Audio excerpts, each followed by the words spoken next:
So let's just get into it. It's interesting. You and I have never had this conversation before. Let's talk about you were born and raised in Bethlehem, and then what happened? What happened? So it is true. I was born and raised in Bethlehem, although I have to be honest, I was born in Allentown. No. Yes. At Allentown Hospital. Oh. I think it's a hospital for the insane now. That's going. Maybe it was a hospital for the insane then too.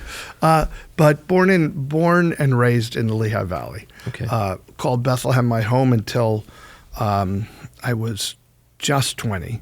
And then I moved to California in 1984. So backtrack just a little bit. I mean, we're not going to go from baby to 20, but I saw that you were into being a clown? No, I wasn't into being a clown. That's like, I didn't pretend at being a clown. I was a professional clown. Okay. At 12 years old, I was a clown in the Lions All-Star Circus, which was created by a guy named Dick Palanke and the Lions Club in Easton. I believe I'm right about that. Dick Palanke certainly was the head of the circus, and we toured New York, Pennsylvania, New Jersey, and we take a circus out every weekend and do shows around. We'd set up in a high school gymnasium. There was no menagerie. When people think circus, especially back then, they think of, lions and tigers and whatnot. We didn't have that. We had acrobats and performers, dancers, clowns. How does one get into the circus? Like, it's not like there's posters everywhere. Right.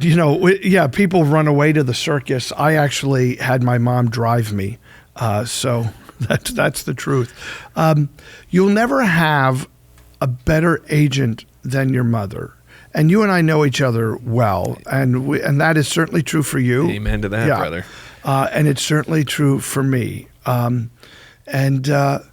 mom sold ads for the company that made the program for the circus. And she said, my son would like to be a clown in the circus. And I had an audition and they hired me. So an audition. Did you have to go to like clown college? No, I mean, no, just like acting, I didn't, I'm completely unprepared for what I did.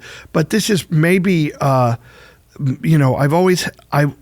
a very early age, when I was 6, I talk about this all the time. I started saying, when I'm on TV, and I said it to the point my parents got me a cardboard television and I would pretend to be on TV.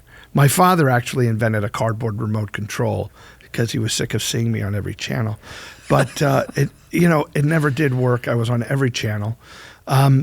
So I was fascinated and watched and learned from the great comedians. I mean, I was watching Red Skelton, I was watching Jackie Gleason, I was watching Lou Costello. So although I did not know the language of a clown, I knew the physicality of a clown, let's say.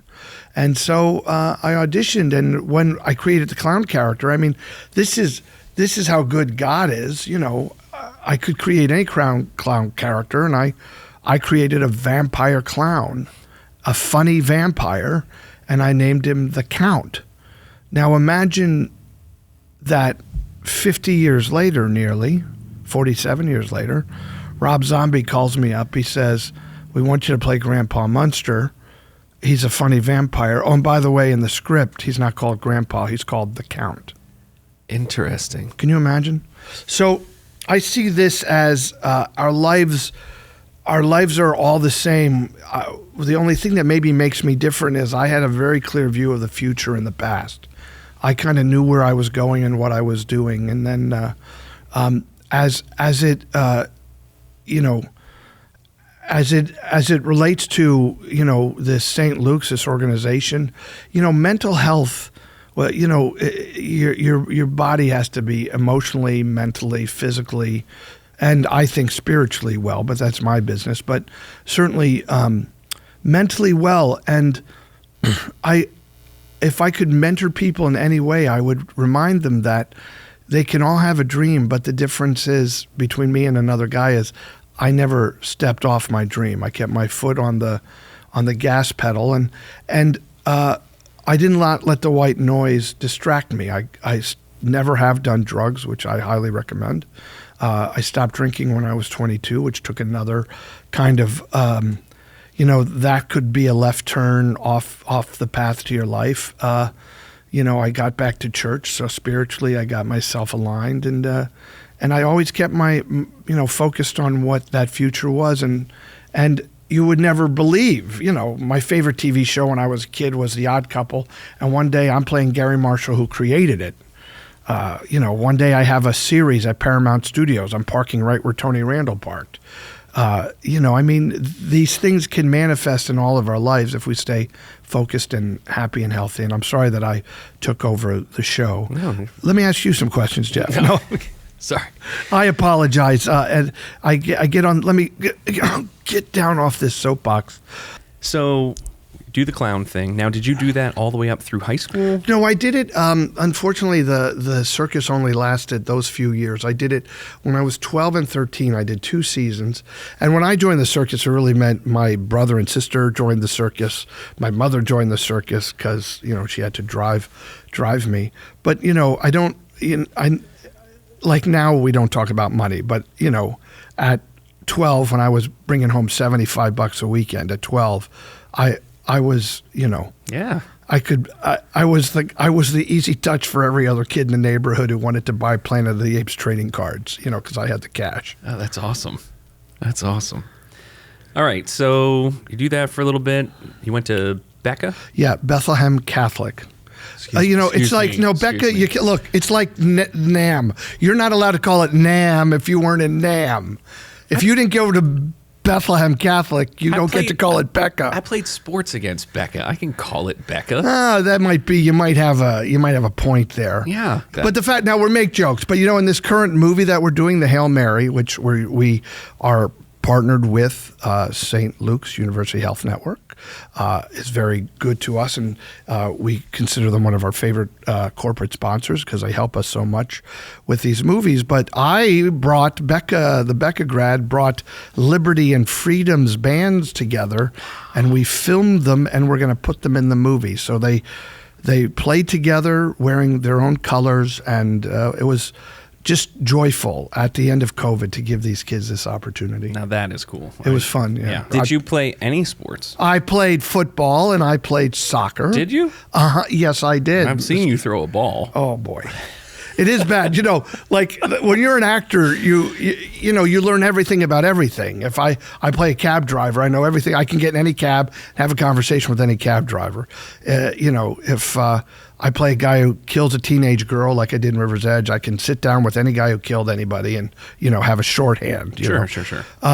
But it is true that I only played football till 8th grade, and then between 8th grade and high school, when I was going to play for Bethlehem Catholic, I did a play at the Pennsylvania Playhouse. So, but all of this said, when it came time to have me play a football coach, I was extraordinarily reliant on professional football coaches. Fred over at Liberty was a great help. We had Luke Nixon, Kevin Chamberlain, Pat Dundon, were all there to help me. And even sometimes I'd have to say to the 1 or 2 kids in the cast who actually played football, because most didn't, I'd say, where should I be standing? Well, that just lends to your directorial skills. Like, you're not gonna, it just has to be my way. You understand where your skill sets are, and then you bring in the pros to help you the rest of the way. Well, isn't that what what a good attitude to have anyway, is to never feel infallible, to always have a sense of your personal fallibility, and surround yourself. And I've been very blessed. Now, the folks listening and watching, Jeff produced the first movie with me, Getting Grace. Yep. A very talented gentleman here I'm sitting across from, and we've found here in the Lehigh Valley a great many talented individuals who together combined have created a great producing team to get these movies done. Yeah. I think the biggest thing for me, I think it's amazing how you kind of have put together both professionals from the industry and folks that have never done a single thing in film, and kind of seamlessly blended them all together, and everybody works as a great team. Oh, thank you. I feel very proud that we're introducing actors to a wider audience. I mean, the truth is, and Jeff, you came out to LA. That was, you were, pursuing that, and I went out there. We had to leave here, to do it, to give these young people, and old people, by the way, because I put Bill George, I think, in his first movie. Anybody who knows the Touchstone Theater. Oh, no kidding. I didn't know that. Oh, yeah. And he's dynamite. He's in Lucky Louie, and he's dynamite. Maybe not his first movie, but I think one of his first starring roles, certainly in a feature film. Okay. So we bring people of all places in the world. And the last thing I'm concerned about is if somebody has professional experience. What I'm really concerned about is, do they portray a character? Could they portray the character realistically? In the Hail Mary, we had 25 young men and one woman who rose to the occasion. We auditioned them for acting, and then we made them go through a football audition. Mm-hmm. And we were surprised at, just somebody's an athlete. That's great, but sometimes somebody's an actor and they have, very good control of the instrument. That's their body. They can adapt that. At one point, my buddy Fred from Liberty said, "I was watching the boys practice, Dan. They're not really football players." And I said, "Fred, did you believe Madeline Dundon had cancer and getting grace?" And he said, "I did." And I said, "You'll believe they can play football." There you go. That's the power of filmmaking. Yeah, absolutely. Absolutely. All right, so let's get back to your illustrious career for a second. Well, I like that word, certainly. So you left Bethlehem at 20? Yeah. Went out to L.A. Yes. And your first major starring role would be Cave Girl? Yeah, I mean, my first, I don't know if we'd call it a major starring role. Others would call it my first major embarrassment. I like that movie, I know, dude. You're sweet. And by the way, I like it too because without it, nothing else would have happened. And that's also God's great plan, that I'm in this teenage sex comedy that doesn't have any teenagers. I was 21 by then. It had no sex, and it wasn't funny at all. So, that's what it was. But somebody, my buddy Chuck Williams, saw me in that, and Chucky saw something in that guy. And then in a miraculous Monday morning, he had seen me in Tucson, Arizona at a Dollar Theater. And then Monday morning, he's back in LA. He's picking up some acting partner, talking to their roommate, and the roommate says, "What did you do this weekend?" And he said, "Oh, I saw this movie. Wasn't very good, but I thought the guy in it was funny." And when he said it was Cave Girl, Randy Merzinski, the guy I was talking to, goes, I know him. So Chucky called me in that minute, and then Chucky was the first of a number of people who kind of took me under their wing, and he kind of represented me to a point that I started booking other things. Then his boss took over. And I'm a very loyal person. Can you imagine so Chucky then left management, became an AD and a producer. The guy he worked for, Wayne Rice, was my manager until 1999 when he got so busy producing movies and writing movies. And I said, "What am I going to do? You're busy." And he said, "Just go with my wife," who was a successful manager. So I've been with her. So I've literally been with the same people for the 36 years of my career. No kidding. There. Yeah. No kidding. And I never, Now, how long did it take from you leaving Bethlehem, landing in LA, to landing Cave Girl? Well, you don't want to give people a false sense of that it's going to work. But let's say, I had 8 months of struggle. I hate you. I really do. I love you to death and hate you at the same time. Well, it's ridiculous. But I mean, we have to look, we're back to what I talked about earlier. What is God's plan for us, So he had to get me to where I was, and he even, it must have been abhorrent to think, I got to put him in Cave Girl first, this talented actor. But He's got to be in Cave Girl so somebody sees him, so somebody has an opportunity to help him. So normally it doesn't happen that way. Normally you don't, and it was the first movie I ever auditioned for.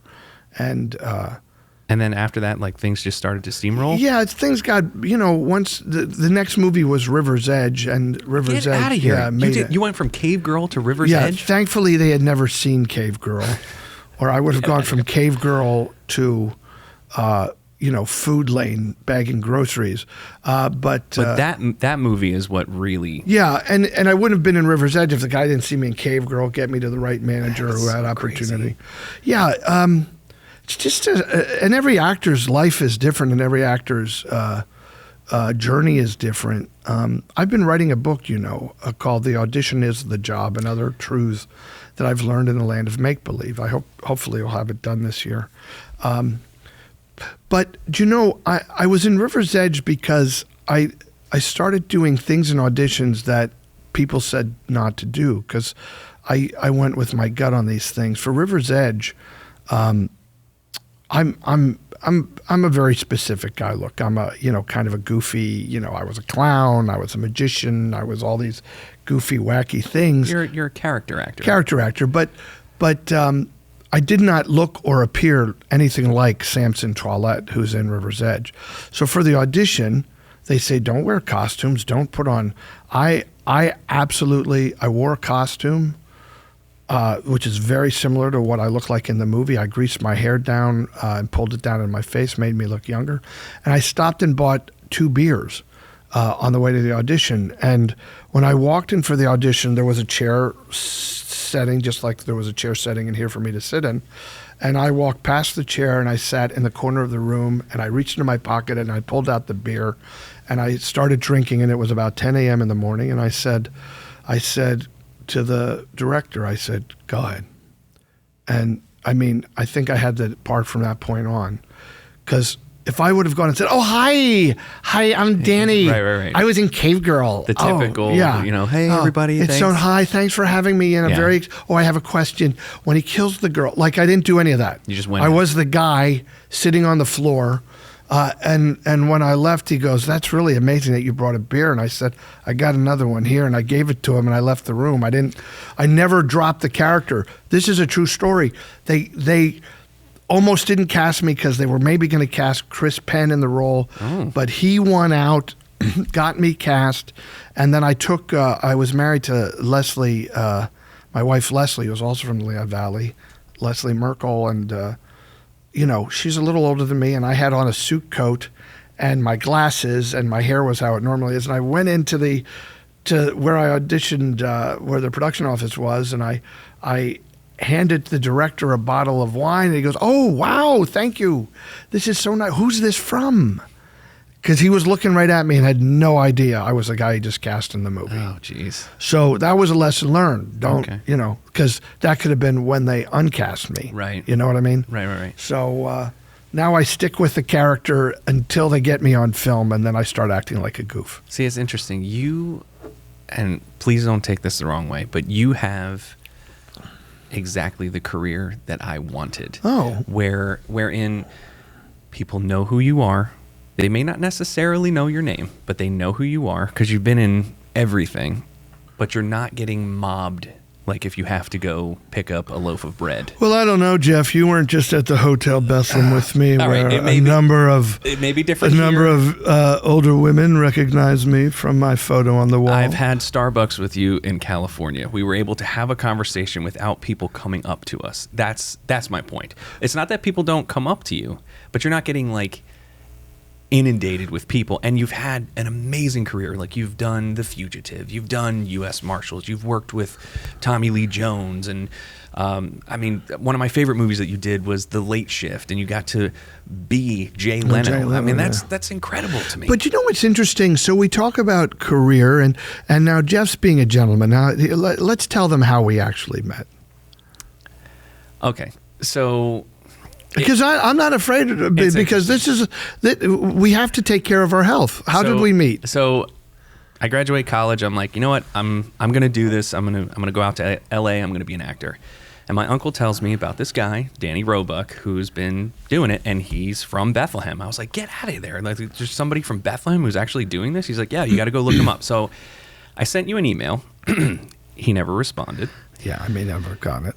I did not get a movie within the first 8 months. I had to do what all actors do, and that was bartend. So I got a bartending gig, and me being me, I was early to my shift. So I went over to the Burbank Mall and was just kind of walking around. And I happen to walk past a nail salon, and I see this man who looks like Danny Roebuck getting a pedicure. And I kind of did a double take, and I was like, I had never seen a man get a pedicure before. And that's probably just my, small town Bethlehem self. But I kind of did a double take, and I was like, no, I'm pretty sure that's him. So I waited and stalked you. I didn't want to bother you while you were in the chair, but I waited for you to come out, and then you came out. And I said, oh, Mr. Roebuck, my name's Jeff Hartney. I'm from Bethlehem. And he's like, oh, my goodness, that's amazing. Like, what are you doing here? I said, I'm trying to be an actor. He's like, oh, that's great. And I was like, we should get together and have coffee sometime. And I thought you were going to blow me off, but you were like, actually, I'm leaving for Lehigh Valley tomorrow, but here's my phone number. And you gave me your phone number, call me in 2 weeks. So I was like, okay, this guy's going to call me back. I call him in 2 weeks. Sure enough, he called me back, and we became friends so fast. And I can't be more thankful for that, because LA can be a pretty lonely town. I think I had maybe 4 or 5 friends from college. So I knew some people, I was crashing on people's couches. I was living in my car, and your kindness, I'll never forget that. And I always think of you on Thanksgiving, because you invited me into your home and with your family. My fiance wasn't even out there at the time, so I was doing these holidays by myself, and you're like, why don't you come up to the house? So I came up to the house. I had Thanksgiving dinner with you guys. We did Halloween together, a year after when my wife came out. It was just amazing. You're just a great guy. Well, it's nice of you to say, but all right. So the first thing, let's clarify, people. Take care of yourselves, your personal health. Sure. There is nothing wrong with getting pedicures. Your feet, you're on your feet all day. Beyond that, if you're a married person, you don't want talons in the bed. You don't want to have Rodin's toes, scratching. Can you just clip your nails? I could, but having a nice looking lady do it is better. Okay, fine. So, or a dude, if a dude wants to do it, although I've never had a dude do my nails. So, but what I want to talk about is the journey. Yes. You said I had a career like you would want it. Yes. So we have these images again of, there's your plan, God's plan are sometimes two different things. So what you followed that acting bug dream, and things weren't exactly as you thought of them, yet Wellness 101, in which you're using everything you learned as an actor and a struggling actor and a comedian and everything else, you've got plenty of eyes on you, and it's funny that things did turn out kind of like you wanted them, but maybe not in the medium you wanted. But who knows where Wellness 101 could go in the future. And you could have, look, who had a greater impact? I mean, that's the joke about actors. Who had a greater impact on society? I'll even pull a big actor, Jimmy Cagney, who everybody loved. People love his movies. But who had a bigger impact on society? Jimmy Cagney or Mr. Rogers? Oh, Mr. Rogers, right. No question. See what I'm saying? So Wellness 101, that guy, that character, that person, that fella, could one day be Mr. Rogers. But I can't be Mr. Rogers. I can only make stories. And believe me, I'm trying my best through a channel of peace, it's our not-for-profit, to make impactful films. Entertainment first, but a film. But what I'm saying is you're still in front of people, you're still entertaining people, and you're doing something that I'm trying to do, which is you're teaching people. Thank you. Yeah. So, but that's anybody listening to this should be enveloped by a sense of calm that, there's what we really hope for isn't always what really will be. And I finally learned that anything, what will be. And once you, as an actor, I my whole thing that I'm trying to train actors, audition the best you can. That's it. That's all you can do. Well, it's interesting. So you had said something to me a long time ago, and now the fact that your book is named this, I think it's awesome. You say the audition is the job. Well, I quickly learned that auditioning, I am horrible at. I always was. Like, even in high school, like, I was so thankful that my high school director knew what I could do, because every time it came to auditions, I would choke. And I would have, like, horrible dreams. Like, as an actor, I think the biggest thing that used to petrify me was that I was going to forget my lines, and I was always super prepared. So, perfect example. I'm out in LA. I get my first, like, real audition. I prepared like I was going in to audition for The Godfather. I was ready to nail this thing. It was a Taco Bell commercial. Oh, nice. I'm gonna knock this thing out. I walk in. It's my first time going into a real casting office. I'm like, oh my gosh, this is it. Like, I'm doing it. Like, I'm an LA actor. I get in there, and it was the first time I'd ever seen cue cards. I had always memorized everything, and the cue cards threw me off to no end. They had them up there. They're like, all right, whenever you're ready. And I just stared at the thing, and I was like, and I couldn't even, like, read the words. I couldn't do anything. I was like, hang on one second. Liberty. So I tried to stop. It had nothing to do with my high school education. I tried That's again. a joke. I love Liberty. I tried again. Nothing. Like, no words would come out. So finally I just looked at the casting director, and I was like, I'm sorry, this just isn't my day. And I left. No, what? And I left. The minute my butt hit the car seat, I could regurgitate the commercial. That's so interesting. It was disgusting. Well, look, all right. So really, again, back to our mission here on this podcast. What is it that really stopped you? Wasn't that you didn't know the lines? No, I'm going to tell you. You don't have to speculate. Just hang on. Fear. So I was like, all right, so I need to start working with my shortcomings, and fear was one of it. And I knew I didn't want to give up being an actor, and I just needed to figure this out. So long story short, we leave LA. Wife wasn't liking it there. I'm like, oh man, maybe my career's over. I come back. I start doing I auditioned for some commercials around here. And once I was out there, and nothing against the Lehigh Valley, but like once you're in LA and auditioning for casting directors and things like that, the fear kind of subsided. So I started booking all of these local commercials, and I was like, okay, awesome. Now I'm like, all right, how do I spin this even further? And I started thinking about all the skills that I learned in film school, and can I tie this, somehow seamlessly all together? And that's where kind of Wellness 101 came in. I was just like, all right, well, I'm gonna just do it all then. I'm gonna shoot it, write it, direct it, act in it, and see what happens. And you self-create. Yeah. But back to the issue is fear. Yes. Fear is the thing that stops all progress. There is no way around it. You can only move forward. Us mostly as a species too. We can't be afraid. We have to just, move forward. If our intentions are good, you never had any bad intentions. Being an actor would have been a nice way to make a living. But you figured out a way to make a difference and remove the fear. I never was afraid, probably because I wasn't bright enough to be afraid. And once I started school education. Once I started auditioning my way and getting cast all the time, I realized that everything actors were being taught was fear-based. Sure. And you try to write a book where you're like, the people that they say don't do this, they say don't do that. Well, I can tell you this isn't just actors. I can tell you that I speak to people from all. That's my father said once. He goes, you're in the great job because you like talking to people. Because of what you do, people always want to talk to you, which is true. You're talking to me now. Well, I think the key is finding a way to be the best version of yourself, and whatever that is. So stop following the rules, like you say, and just however you have to do it so that you can be the truest version of yourself, and success will come.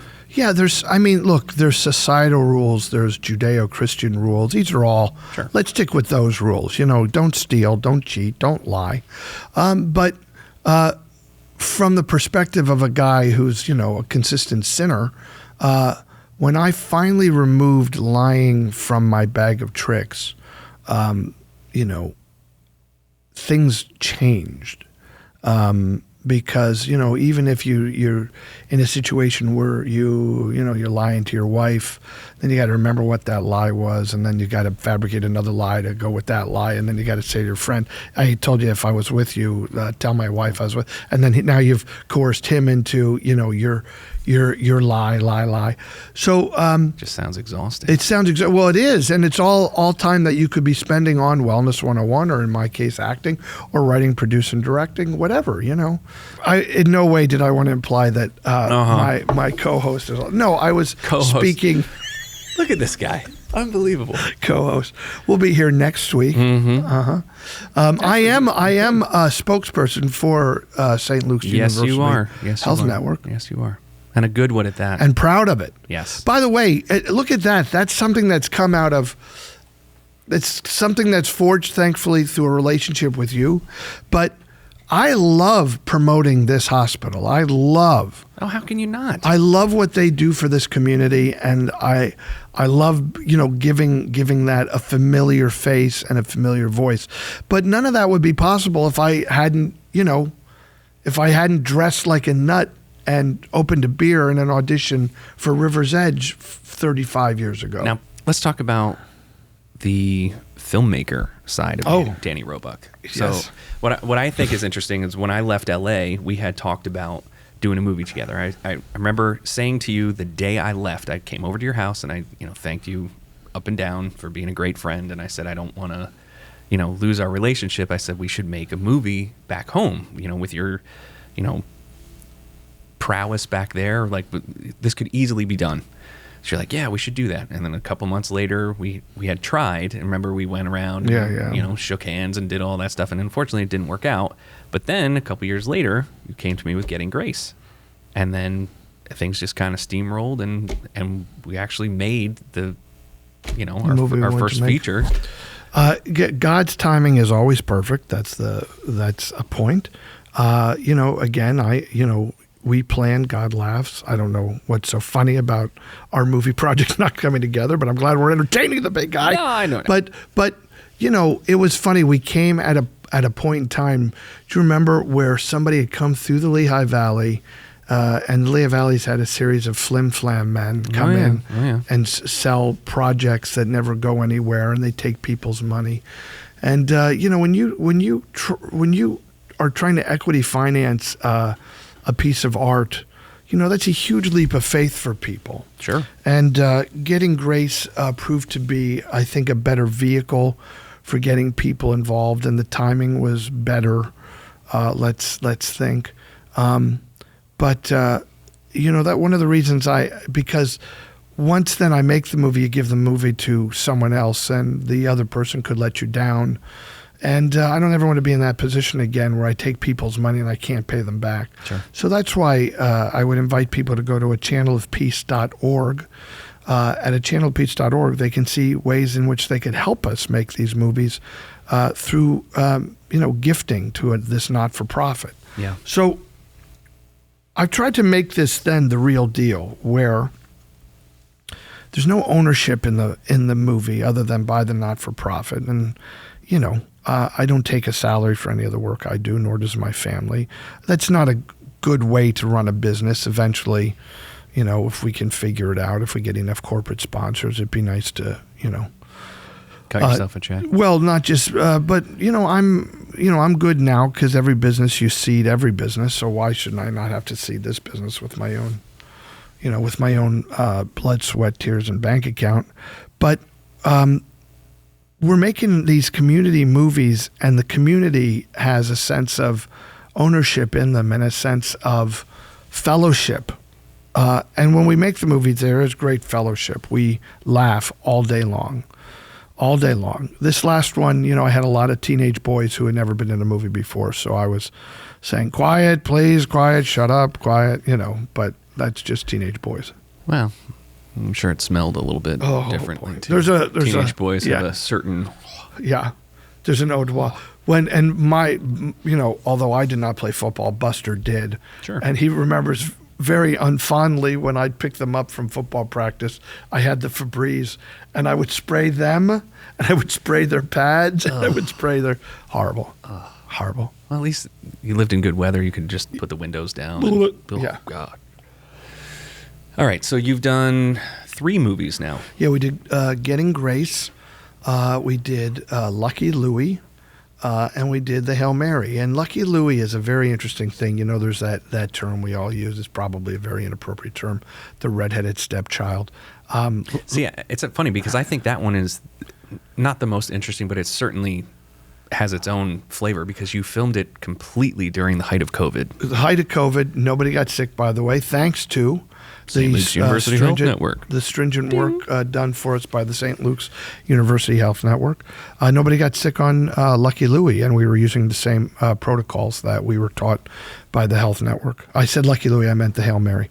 But both, nobody got sick on either movie.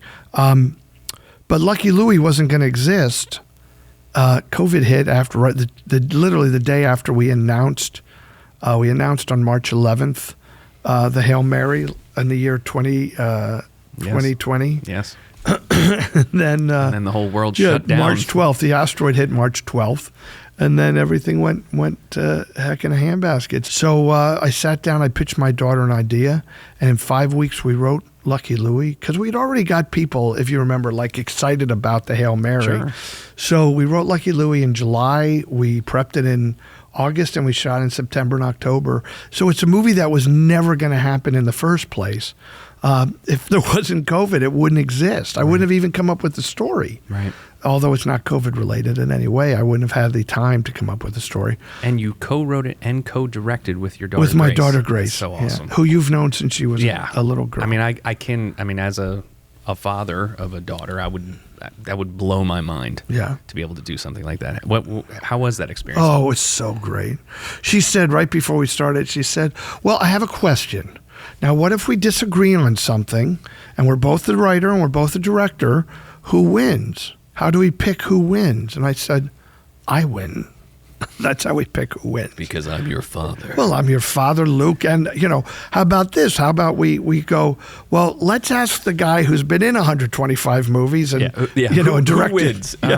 The guy with experience. Let's look at the IMDb resumes, and whoever has a longer one wins. Right. But that's just kids. They think, they should be on parity with us. You have to earn parity. You can't, there is no such thing as equality of equality of parity. You've got to earn your way up into the business. That's just how our business works. And my daughter is a great writer and a smart young person and did a heck of a job. And it was joyful. And it was joyful, too, that it was here because my kids, although they didn't grow up here, they love Bethlehem. Sure. So, it was joyful to have, our family around while we were making the movie. That's so awesome. Yeah. All right, so can we talk about the video game space for a minute?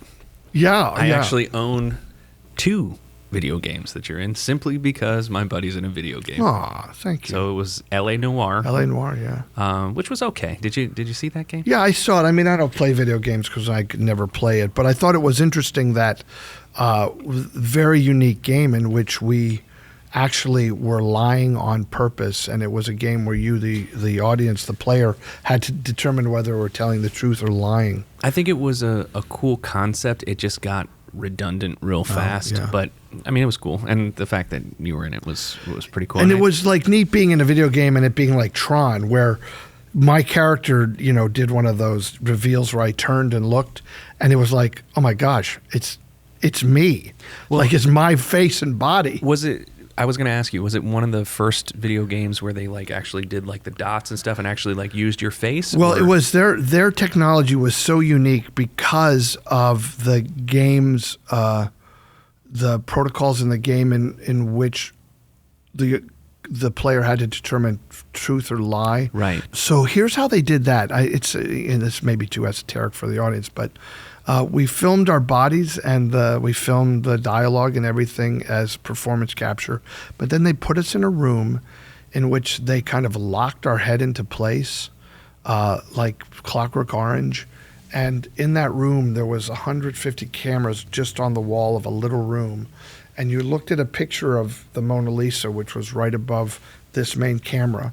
And the director would say, you would say all your lines like, don't shoot me. Come on, I'm innocent. I'm innocent. And they filmed you.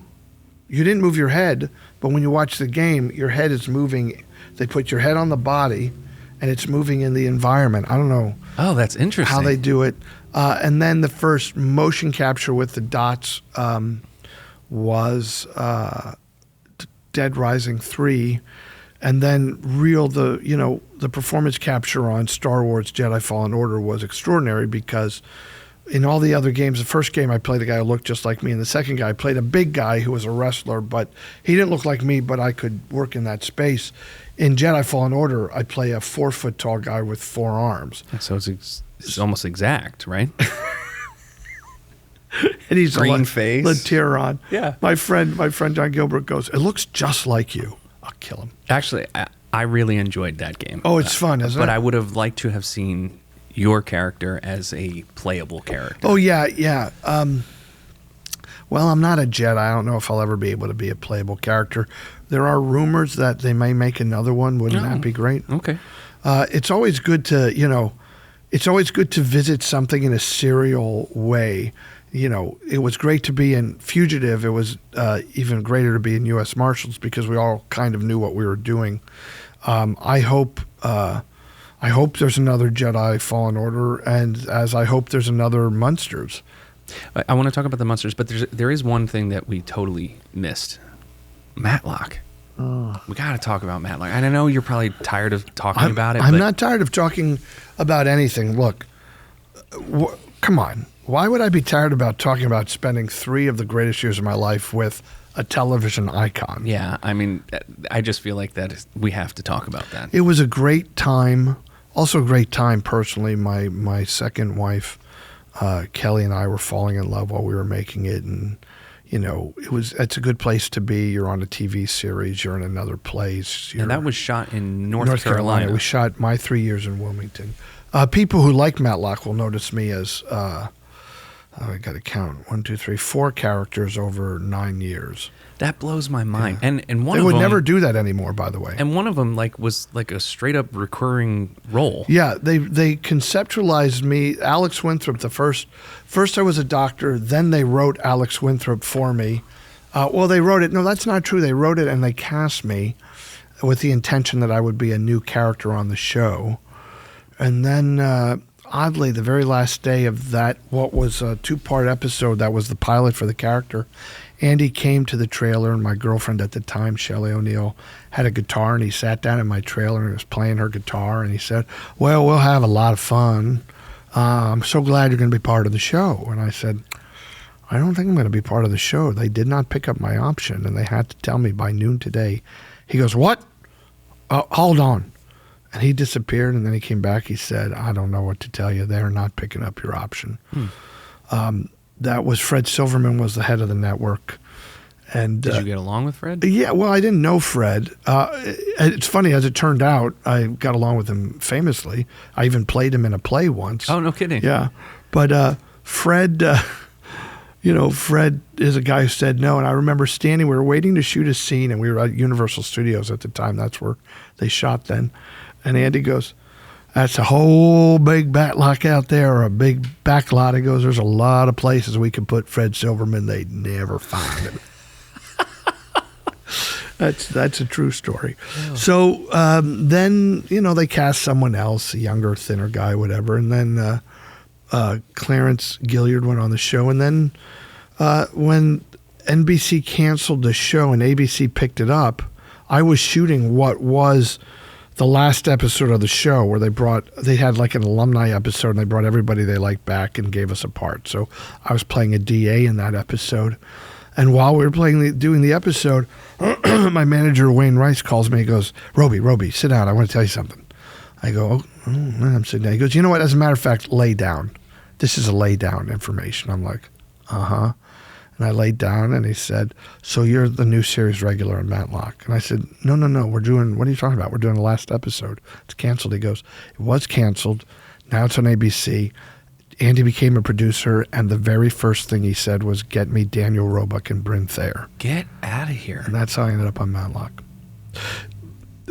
But kind of we're back to like how how do we fill the space that we're given to fill? Now, the first day I met Andy Griffith, I had just done No Time for Sergeants a few months before. So I loved Andy Griffith my whole life. I watched Andy Griffith my whole life. But for maybe that year, I didn't watch any Andy Griffith because I rehearsed the play for 2 months and I did the play for 2 months. So let's say for 4 solid months, I had no Andy Griffith input because I didn't want to do him because I was playing his role.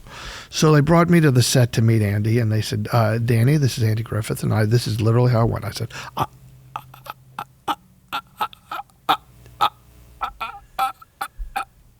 kind of like when you met me. And sort of. Anyway, he started losing interest and I finally got out. I'm glad to meet you. I just did No Time for Sergeants. And he said, well, who did you play?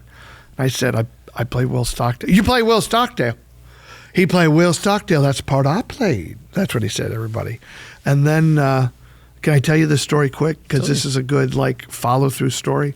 So, when you're doing a scene, I had not met Andy Griffith. He's a television icon. I only had one scene with him in that episode, and I was one of the red herrings. And the running gag was he'd asked every red herring about this pain. And when we rehearsed it, he pointed to his abdomen above his belt, and he said, I got a pain here, and I what is it, palpitated it or whatever, I touched where he pointed, and I said, I think it's this or that or whatever. The joke was, and that was a rehearsal. Then we came back to shoot it, and in the master shot, Andy said, well, can you help me with this pain? And he pointed below his belt line, to his right groin. And I took his belt, and I shoved my hand down his pants right where he pointed. Now you're making a face, but it wasn't his privates. It was to the right of his privates. And I, did the same thing. I don't think it's anything wrong. And, he got to do the comedy of my hand. And the next day, the director, Tony Mordante, who people will know from the original West Side Story, he was Arab. Tony Mordante was a director, and he comes over to me at the craft service table, which is where the snacks are, and he says, I don't know what you did to the old man, but he wants you to be a series regular. So in one day, I made such an impact on Andy Griffith. And I think really what it was about, now, we never spoke about it, but I'm confident I know what it was. I was fearless. He pointed, where he pointed, I had to touch. Take the scene there, yeah. That's where the scene went. I didn't say, I'm sorry, I didn't do it. And I gave him an opportunity to play another laugh, sure, which he was always trying to put comedy into Matlock, which is why he brought me in at the end. So, I'm a guy who's always, I just had this conversation with my manager 2 weeks ago. There was I had auditioned for a one-day guest star, which after 37 years in show business and what I've accomplished, some might think below me. And she said, when are you going to just stop doing that to yourself? And I said, never. Because I'll go for a one-day guest star and I'll turn it into a series regular. Well, it's interesting that you say that because I remember being when we were shooting Getting Grace and you had to jump out to Canada. Oh, right. To film, was it Man in the High Castle? Man in the High Castle, yeah. And I remember you had done, what was it, I just went in an episode or two there, right? Or and I ended up in 10. Yeah. And I remember you saying specifically, it pays to be nice and to be liked on set because you will be asked back. They'll think, we got to get that information out. Why don't we have that character say it? Could be any character says it. Yep. But, by the way, I don't wake up in the morning and say, I'm going to be nice because it'll help my career. No, that's not what I meant. But. No, I'm not insinuating that you did mean that. I'm clarifying for our listeners and our viewers, to be on a righteous course every day, then your moral compass is always pointing north, right? And then people can find you because everybody wants the north facing, they want to go to the true center. Sure. You're pulled in by that positivity. Yeah, I think so. When I mentor actors, and I mentor plenty, as I mentored you, I've mentored hundreds and hundreds. And you'd be surprised. I don't tell them, you got to go to acting class. I say, what do you do for charity? What do you do for your fellow man? How do you remind yourself that you're not the center of the world? Now, for someone like you and me, we have kids. All right, that's easier. Sure. You're reminded every day you're not the center of the world. Amen to that. Yeah. but it's good. It's a role we undertake. You know, we give mothers a lot of credit. I realized something I'd like to share here. You know, the difference between mothers and a father, if a father is in the home being the father that he needs to be, you know, if somebody hears a noise, our job is to what? Go downstairs and take the first bullet. Sure. Like when you hear the guy shooting me, call 911. Yes. That's what we do. And we don't hesitate. No. And there's another father route. You get up, you're like, dial 911, and, you know, when you hear the gunshot, you know, hit the other one. You have about 15 more seconds to get out of the house. And then hide the kids. But, you know, that's what we do. And we don't think twice about it, nor would we think twice about it. And it's the same. Look, if you're in Disneyland and my kid's 24, if I hear a kid say, Dad, like in jeopardy, you're immediately what do I have to jump in front of to help this kid? Yep. So anyway, we need to remind, I think it's probably not just good for actors, it's good for doctors who, you know, I mean, that's, you know, the doctors we need and we rely on, but, you know, it's easy to kind of get a godly complex, you know, if you're, you know, you got to remember that you're fallible. We're all fallible. But all right, so you did the Munsters. Can we talk about We could talk about the Munsters. Okay. I couldn't talk. It's terrible. I couldn't talk about the Munsters for 2 years nearly. Rob Zombie asked me to play Grandpa July 19th, 2019. Oh God, that's a long time for you to shut up about. Yeah, and the Munsters. Yeah. Like if I was like a dream role for you, and you're just like, I can't say anything. Right. If I was playing, you know, the construction worker and whatever, I could. That's an easy secret to keep. For a guy who pretended to be Count Dracula when he was 12, and then he is Count Dracula. You know, there was my friend Kevin Burns, who reminded me. He goes, you know that you are now Count Dracula for Universal Studios. So that means Bela Lugosi direct leads to me, Grandpa Munster, who is Count Dracula. Oddly. It's funny, movie stars get to do one movie a year, character actors get to do 6. Yeah.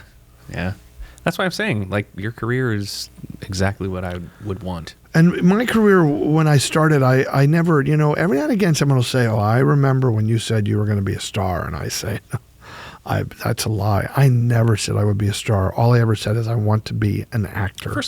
You know, I've been afforded an opportunity to be able to succeed at a business well enough. And I think it's all led me to what I'm doing now.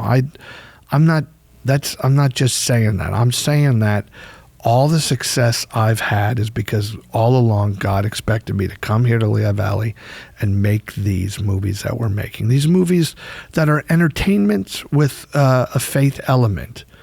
You know, my characters move forward in the story by having a relationship with a higher power. And sometimes they can't move forward until they learn to have the relationship with the higher power. Hail Mary, when is that? I hope that both movies will come out next year. This is a hope because I'm still getting my head around the distribution of the films. Everything should be available within a year. And you can't do a premiere while you're in the middle of negotiations for distribution. No, well, right? Everything once we get, we did so well with those charity premieres of Getting Grace, and I think the Lehigh Valley would support that. I was going to say, are you thinking about doing something like that? Oh again? yeah, I think so very much, and because now, you know, we would have a Channel of Peace is its own not-for-profit. And again, please go to a channelofpeace.org to learn more about it. And if you want to help us make movies, be partners, there's plenty of ways we can accept your help. What was the question? When are we going to see these movies? Yeah, this year, I hope. Next year. Not this year, because this year's almost over. 2022. Okay. That's my dream. Both at the same time? No, one maybe spring and fall. Okay. Would be ideal. But I do, yes, we're talking about the premieres. I would love to have premieres here and then do what we did. Remember Getting Grace, we gave money to, local issues too, and we'll always do that. We'll cut some of that money out and give it away. We like giving money away. I love it. So, I see let's raise money for social justice causes where, we need to send people into prisons to, remind people of a higher power, and give them a reason to get better and to come out better. I love it. Yeah. I love it. Brother, thank you so much for coming out. I am so grateful to be on your inaugural broadcast. What a podcast. But we're going to broadcast the podcast. Sure. That works too. Ladies and gentlemen, Danny Roebuck, illustrious filmmaker, actor, director, writer, my friend. Go visit channelofpeace.org, and don't forget, he is St. Luke's community ambassador. I am. It's a channelofpeace.org. A channelofpeace.org.